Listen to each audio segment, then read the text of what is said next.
जीवन के दो पहलू कि यदि एक व्यक्ति ज्यादा जी जाए तो क्या, और अगर एक व्यक्ति जल्दी निकल जाए तो क्या।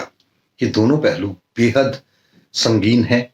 बहुत ही इनमें विचार करने की जरूरत है। हम गौर नहीं करते। अभी कोरोना गया तो इस दौरान बहुत सारे लोग जिनका अभी जीना किसी भी रूप में बहुत लंबा होना चाहिए था, जल्दी निकल गए।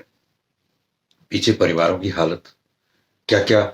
मैं बहुत ऐसे लोगों को जानता हूं जिनमें कुछ तक तो मेरे बहुत खास मित्र वगैरह भी रहे। बड़ा अफसोस की बात, जिनका आप यकीन मानेंगे एक एक महीने का 2-2 ढाई लाख रुपए का खर्चा था, और उनके इंश्योरेंस वगैरह से जो कुल अमाउंट आया वो 12-15 लाख से ज्यादा नहीं आया। यानी एक साल से भी कम अमाउंट का पैसा उनके इंश्योरेंस के कारण आया। आप ऐसी सूरत में परिवार को किसके हाल में छोड़ के जा रहे हैं, परिवार को कैसे छोड़ के जा रहे हैं, क्या कर रहे हैं। ये बहुत बहुत बहुत बड़ा विचारणीय विषय है। इस सूरत में इंश्योरेंस कितना होना चाहिए, क्यों होना चाहिए।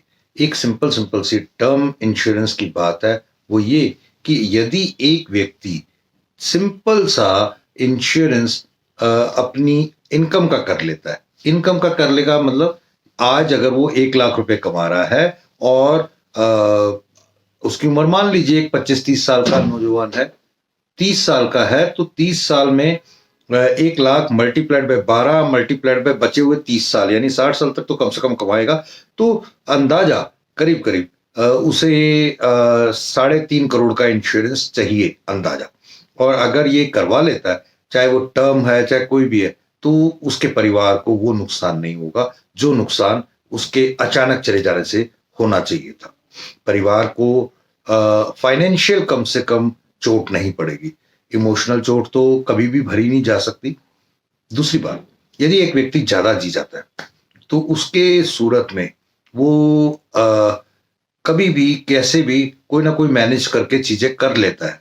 लेकिन अगर वो ज्यादा जिए और अपना शान से जीना चाहे तो उसके लिए रिटायरमेंट प्लानिंग बहुत जरूरी है। उसको किसी का मोहताज होना बिल्कुल भी गवारा नहीं होगा। इन दो बातों के ऊपर जरूर विचार कीजिए। और अगर आपको लगे ये विचारणीय बातें आपको कहीं उद्वेलित, आपको कहीं बहुत ज्यादा सता रही हैं, तो इसके सॉल्यूशंस भी हमारे पास हैं। आप जरूर हमारे साथ कांटेक्ट करिएगा। Thank you. जय हिंद।